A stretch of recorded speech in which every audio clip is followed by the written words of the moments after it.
राजा भोंदू सिंह खाने पीने और ऐशो आराम के शौकीन थे। सुबह का वक्त था, लेकिन उनके सामने दोपहर जैसे व्यंजन रखे गए थे।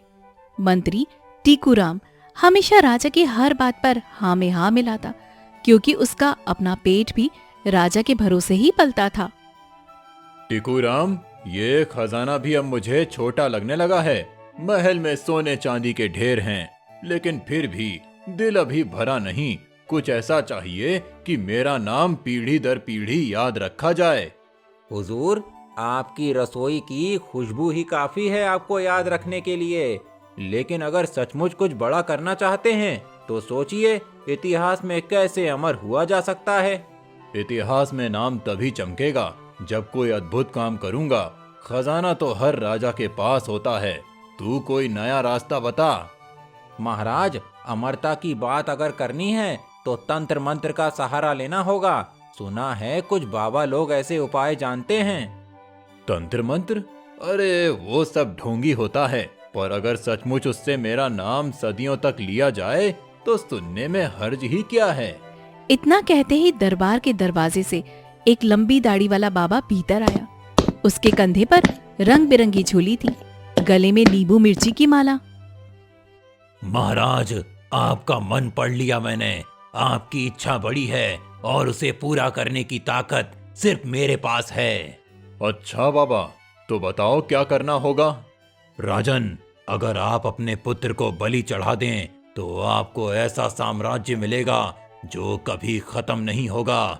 सोने से भरी दीवारें, अनाज से भरे गोदाम और आपकी कीर्ति दूर दूर तक पहुंचेगी। राजन, अगर आप अपने पुत्र को बलि चढ़ा दें तो आपको ऐसा साम्राज्य मिलेगा जो कभी खत्म नहीं होगा। सोने से भरी दीवारें, अनाज से भरे गोदाम और। क्या कह रहे हो? अपने बेटे की बलि चढ़ाऊं? महाराज सोचिए, गुड्डू राजकुमार है, लेकिन राज्य का भविष्य तो आपके नाम से ही जुड़ेगा। ये मौका शायद फिर ना मिले। बात तो तेरी भी ठीक है, लेकिन अगर गुड्डू ना रहा तो मेरे खाने के साथी का क्या होगा?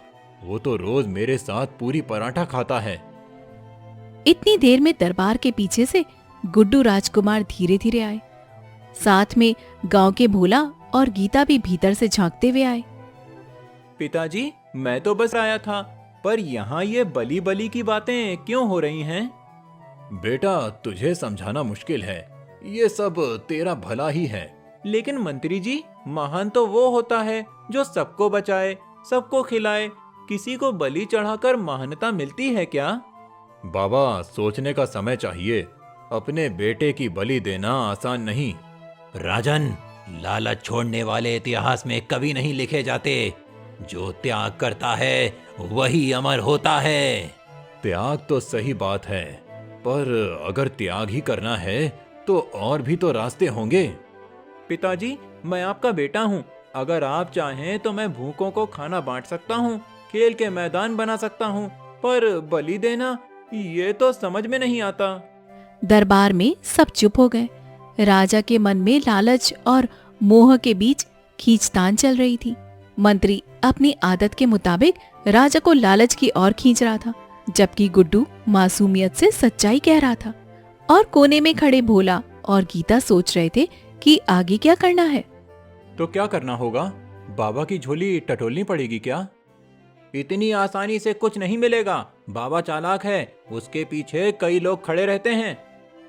डरना मत, अगर सब मिलकर सोचे तो रास्ता जरूर से निकलेगा। हम चुप बैठे रहेंगे तो राजा का भरोसा और बढ़ेगा। एक बात कहूँ, मैं सोच रहा हूँ बाबा के पास जाकर पूछूं, बाबा ये धुआं कहाँ से आता है?